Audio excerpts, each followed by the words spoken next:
Hi guys, আজকে আমরা গিয়েছিলাম করদোহাতে। সেখানে একটা নদী আছে, সেখান থেকে স্নান করে সবাই রাধা গোবিন্দের মন্দিরে আসে শিব ঠাকুরের মতো জল ঢালতে। তো দেখো আমরা এখানে বেরিয়ে পড়েছিলাম, আর মামিন এখানে ওষুধ নিয়ে নিয়েছিল। তারপর আমরা টোটো করে উঠে বেরিয়ে পড়েছি। তো এখানে মাম্মি মামার বোনরা হাই করে দিল।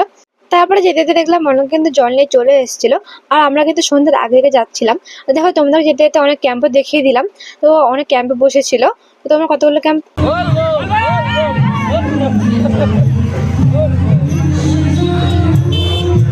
দেখতে পেলে অবশ্যই কিন্তু আমাকে কমেন্টে গুণে জানিও।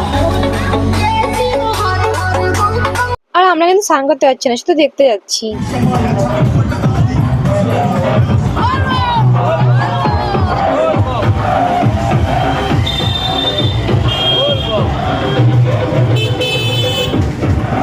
তারপরে দেখো আমরা ওখানে পৌঁছে গেছিলাম, আর এটা কিন্তু আমাকে লাস্ট ক্যাম্প ছিল। আর সন্ধ্যা হয়ে গিয়েছিল, আর 1 মিনিট হয়ে যাচ্ছিল। ওই জন্য ভাবলাম ওখানে গিয়ে কি কি করলাম তোমাদের সাথে নেক্সট ভিডিওতে আমি শেয়ার করে